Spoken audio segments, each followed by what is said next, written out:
Bueno, hay un poco de todo en esta campaña de la renta que finaliza mañana. Hoy nos acompaña en el plato la presidenta del Colegio de Gestores Administrativos de Aragón y La Rioja, María Teresa Gómez. Muy buenos días. Hola, muy buenos días. Bueno, mañana es el día, ¿no?, marcado en el calendario, el día 30, que se pone fin a la campaña del ejercicio del 2022. ¿Cómo está siendo? ¿Cómo está yendo esta campaña? Intensa. Está siendo una campaña muy intensa, porque lo que es cierto es que el ciudadano durante el primer tercio tuvo mucha prisa por presentar su declaración y ahora al final siempre encontramos personas rezagadas. De hecho, en los despachos todavía hay personas que nos llaman para que les ayudemos a hacer la declaración de renta. Termina el plazo mañana a las 12 de la noche, o sea, como la Cenicienta, podemos llegar y presentar y cumplir todavía con nuestras obligaciones. Aún queda todavía por ahí algunos. Precisamente le iba a preguntar, no sé si hay más casos del contribuyente que se da prisa, que quiere tramitarla cuanto antes, o impera más la prudencia y prefieren esperar para hacerlo todo bien. Pues tradicionalmente había prudencia en el ciudadano a la hora de presentar. Curiosamente este año sí que ha habido una gran avalancha en ese primer tercio, en ese primer mes de abril, suponemos por esa necesidad de dinero que pueda tener el ciudadano y la necesidad de que le devuelvan rápidamente, cosa que no siempre coincide con la fecha de presentación, pero sí que esa inquietud este año se ha puesto de manifiesto en el despacho. Es una campaña muy marcada por la inflación, ¿no?, que ya empezó a marcar el año pasado, y precisamente por esas ayudas vinculadas. Ahí, atendiendo a un informe que han elaborado precisamente desde el Colegio de Gestores, hay un porcentaje importante de las declaraciones que precisamente han pasado a ser obligatorias, ¿no?, por ser beneficiarios de algún tipo de ayudas, como puede ser, por ejemplo, el bono social de la luz, ¿no? Efectivamente. Muchas veces nos olvidamos que cualquier ayuda, cualquier subvención, cualquier ingreso que nosotros tenemos que declararlo en renta. Y muchas veces cuando se aprueban estas ayudas por parte de las administraciones públicas, no se añade la coletilla de que esa subvención, esa ayuda está exenta en el IRPF. Por lo tanto, si eso no aparece de forma expresa, tendremos obligación de incluirla en nuestra declaración, siempre. Luego ya veremos si eso nos hace pagar o permanecemos con el derecho a que nos devuelvan, pero siempre que recibamos un dinero como una ayuda, tenemos que incluirla.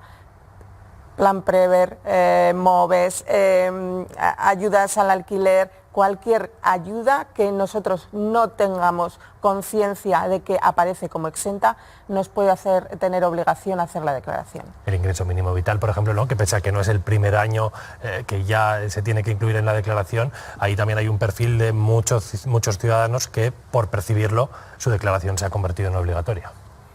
Por definición, ingreso mínimo vital implica tener que hacer declaración, sí o sí, aunque no tengamos nada, porque cuando se aprobó el ingreso mínimo vital, uno de los requisitos era ese control que necesitaban sobre los ingresos que realizaban a esas familias que iban a percibir esa ayuda. Por lo tanto, tengamos o no tengamos cualquier otro ingreso, por el mero hecho de recibir el ingreso mínimo vital, tenemos obligación. Es un poco incongruente porque si recibimos el ingreso mínimo vital es porque no tenemos rentas suficientes, pero esa percepción de ese dinero precisamente es lo que nos obliga a hacer la declaración. Diría que sigue habiendo mucha confusión a la hora de saber quién está obligado a declarar o no. Es cierto que solemos poner el foco en los ingresos, ¿no?, en ese baremo que muchas veces hablamos aquí de, pues, a partir de tanta cantidad, si tienes un pagador, si tienes dos, pero claro, toda esta letra pequeña también hay que tenerla en cuenta.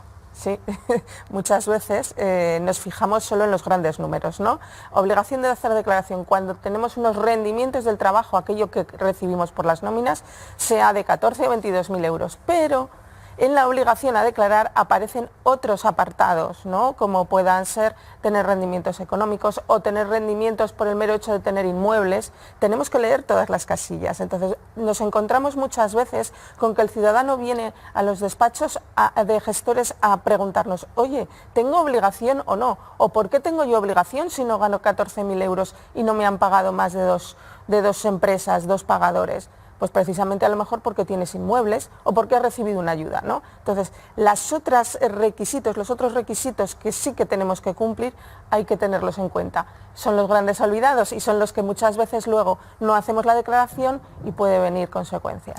Sucede también, como mencionaba hace un momento, con esas ayudas vinculadas a la eficiencia energética, ¿no?, por ejemplo, para reformar, rehabilitar nuestra vivienda, y hay un dato que es llamativo, ¿no? El 90% de los contribuyentes que tenía derecho a esa deducción energética no lo ha hecho pero hay una explicación, ¿no? Es que no había hecho el trámite necesario antes de llevar a cabo esa reforma. Cualquier ayuda, cualquier deducción tiene la letra pequeña que todos conocemos, ¿no? Es decir, qué condiciones tengo que cumplir para poder tener derecho a esa deducción. No es simplemente haber realizado una obra que mejore la eficiencia energética en mi inmueble, en mi casa. Es que además yo tengo que demostrar esa eficiencia. ¿Cómo demuestro esa eficiencia? Con papeles, con documentos. Y muchas veces nos olvidamos de la mitad de esos documentos. ¿Qué tenemos que hacer? ¿Cuál es el consejo que le podemos ofrecer? Antes de realizar nada, vamos a ver qué consecuencias fiscales tiene.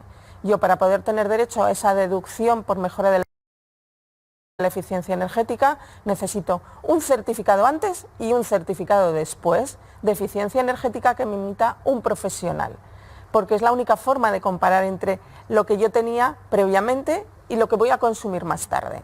Claro, si yo no tengo el documento previo, no puedo decir que he mejorado y, por lo tanto, como consecuencia, no voy a poder deducirme. ¿He hecho la obra? Sí. ¿Puedo deducirme? No. Y ya nunca voy a poder saber cuál era mi eficiencia energética porque ya he hecho la reforma. Evidentemente. Sí.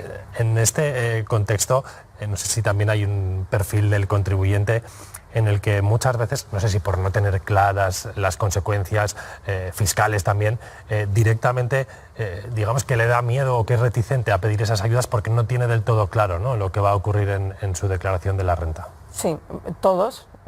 A lo mejor yo la primera, ¿no?, es la que piensa, si me van a dar 1.000 euros y voy a tener que pagar 500, no me muevo, no hago nada, no pido la ayuda, ¿no? Hay que tener en cuenta que, como hemos dicho al principio, cualquier ingreso que yo tenga lo tengo que incluir en mi renta y tiene unas consecuencias. Bueno, yo no sé hasta qué punto dejaría de percibir 500 porque tengo que pagar un poco, ¿no? Ahí también tenemos que valorar, ver qué consecuencias tenemos en nuestra renta cuando recibimos esas ayudas. Muy importante, siempre una valoración previa. Pero sí es una tendencia en la ciudadanía en la que por no pagar voy a dejar de percibir, ¿no? Me retraigo de solicitar esas ayudas a las que puedo tener derecho. Quizás hay una solución, y esto ya es un apunte, unos deberes para la administración, ¿no? Es que directamente recibir una cantidad que ya estuviera exenta, ¿no? O si de 1.000 nos van a quitar 500, pues que directamente nos dieran 500. Igual ahí ahorraríamos este temor, ¿no?, a lo que pueda hacer Hacienda después. Efectivamente, esto funciona como cuando nosotros tenemos que pagar ahora en la declaración de renta o nos toca devolver. No es que paguemos más o menos impuestos, pagamos lo mismo. Lo que pasa es que tenemos el efecto de tener que sacar el dinero de nuestra cuenta, de nuestro bolsillo. Si todas estas ayudas estuvieran exentas desde el principio, aunque fueran de menor valor, evidentemente tendríamos un aliciente mayor para solicitarlas, pero eso lo tiene que determinar la Administración cuando las aprueba. Es un consejo, sí, pero es la Administración quien determina. Que le ponemos a todo este contexto del que hablamos, ¿no?, las ayudas, las distintas, los distintos bonos que hemos recibido, ¿no?, todo esto que estamos comentando.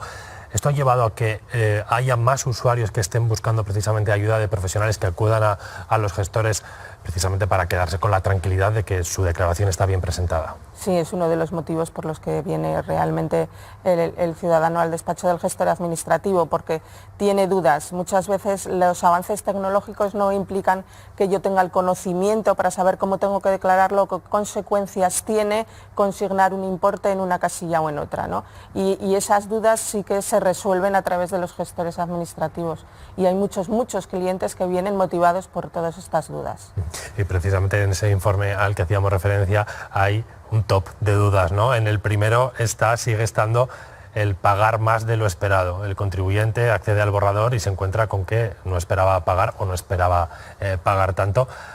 ¿Qué margen de maniobra tenemos, pensando ya en el ejercicio siguiente? En este ejercicio ninguno. Primero porque ya hemos presentado declaración y porque cuando nosotros declaramos lo que hemos hecho el año anterior. Es decir, lo que hagamos ahora en el 23, que empieza el 1 de enero y terminará el 31 de diciembre, no lo podremos declarar hasta que llegue 30 de junio del 2024. Claro, cuando nos pongamos a hacer la declaración el 30 de junio del 24, ya no podremos modificar nada. Por lo tanto, lo que tenemos que hacer ahora es valorar cada uno de los ingresos o cada una de nuestras situaciones para ver qué podemos hacer de cara a futuro. Por ejemplo, si nos ha salido a pagar más de lo que esperamos, a lo mejor las retenciones en nuestra nómina no son suficientes porque hemos estado en más de 2 sitios trabajando, por ejemplo. Entonces sería cuestión de solicitar una mayor retención a nuestros empleadores, o tomar decisiones a la hora de solicitar certificados para aplicar bien las deducciones a las que podamos tener derecho. Incluso si a mitad de ejercicio, ¿no?, preveemos que va a haber un aumento de nuestros ingresos o que vamos a recibir, ¿no?, una ayuda de cualquier tipo, tenemos la capacidad, ¿no?, de recurrir, por ejemplo, en el caso de la empresa, a que nos incrementen ese IRPF si nosotros consideramos, ¿no?, que el año que viene vamos a tener que hacer frente a un mayor pago ante Hacienda. También tenemos la opción de jugar con o las amortizaciones que tenemos para la deducción de vivienda si la adquirimos antes del año 2013, o hacer aportaciones a planes de pensiones que no tengamos, ¿no? Tenemos algo con lo que jugar, ¿no? Algunas opciones con las que nosotros podemos rebajar la cuenta, pero siempre antes de que lo hagamos tiene que ser antes de 31 de diciembre. Hay también otra frecuente entre estas dudas, que son las declaraciones complementarias. Es cierto que mientras está el ejercicio en marcha, nosotros tenemos margen para corregir. Luego también, aunque ya empieza a haber condiciones, ¿no?, hay también letra pequeña. Efectivamente. Nosotros tenemos dos tiempos, mejor dicho, ¿no? Tenemos el tiempo voluntario, en el que yo presento la declaración con los datos que tengo en ese momento, y luego un tiempo añadido de 4 años más tarde, en el que el impuesto puede caducar. Durante ese tiempo puede modificar la declaración tanto el contribuyente como la administración. Si yo tengo que hacer una complementaria porque me he olvidado un dato, lo puedo hacer tanto a 30 de junio, puede ser de forma voluntaria, dentro de plazo no habría ninguna consecuencia. Si lo hago después del 30 de junio, yo lo puedo hacer, pero sí que tiene consecuencias. Tendremos que pagar intereses de demora, podremos tener algún tipo de sanción, pero la posibilidad de hacerlo.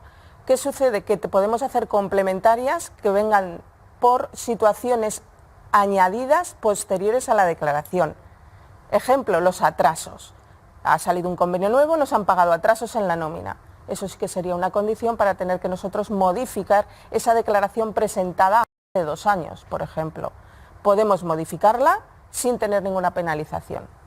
Hay casos especiales en los que no tenemos penalizaciones ni recargo, pero hay que hacer modificaciones. Y es importante saber que con la fecha de mañana no acaba esa relación con la Hacienda con respecto a este ejercicio, porque la agencia tributaria tiene unos años, ¿no?, posteriores, 4 años más, para poder requerirnos, consultarnos.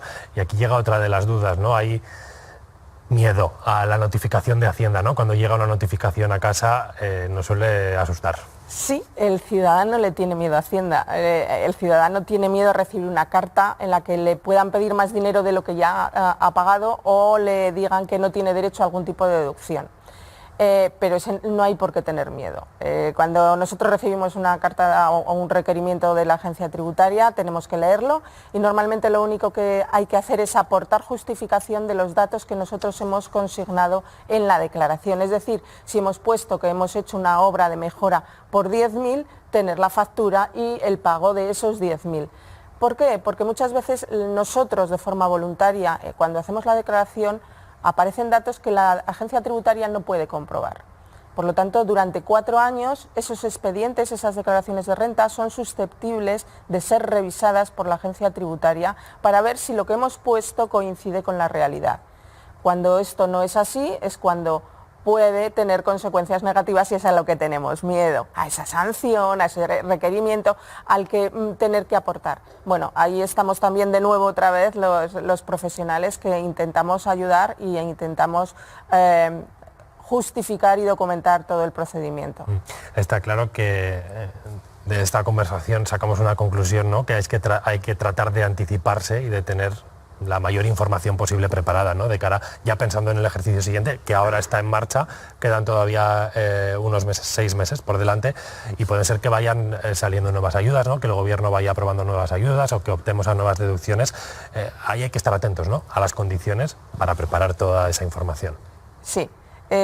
Cuando realmente se aprueba una ayuda, cuando se aprueba una deducción, tiene la letra pequeña y en esa letra pequeña puede haber límites de renta. Por ejemplo, yo puedo tener ayuda a los libros de texto de mis hijos, pero tengo que tener un límite de renta si gano más de 23.000, 25.000, 30.000, depende en cada caso. Eso hay que tenerlo en cuenta, pero también hay que tener en cuenta que, por ejemplo, si de aquí a 31 de diciembre aprueban nueva normativa, aprueban nuevas ayudas, aprueban nuevas deducciones, ver qué condiciones tengo que cumplir para recopilarlas antes, ¿no? Por ejemplo, esta deducción que salió hace 2 días del 15% para la adquisición de vehículos eléctricos. Bueno, vamos a ver realmente qué condiciones tiene que tener ese vehículo. No pensemos que por comprar un coche eléctrico va a ser ya directamente la aplicación de la deducción. Bueno, pues en esa letra pequeña, en esas condiciones hay que tenerlas en cuenta antes de comprar el coche, porque si lo hacemos después de comprar el coche podemos perder la oportunidad, ¿no? Entonces, en esa situación, nuestro consejo siempre revisar antes de realizar cualquier actividad económica que implique consecuencias fiscales. Y en esta relación con la administración es cierto que muchas veces el ciudadano siente que tiene ciertos problemas, ¿no?, para contactar con la administración, y es algo que en cierto modo también les pasa a los profesionales, ¿no? Hay cierta lentitud o ciertas dificultades para contactar con la administración y que ayuden a solucionar algunos problemas. Bueno, es la realidad de nuestro tiempo, ¿no? Esta situación en la que el ciudadano no puede tener un acceso directo y rápido con la administración, también lo sufrimos los profesionales.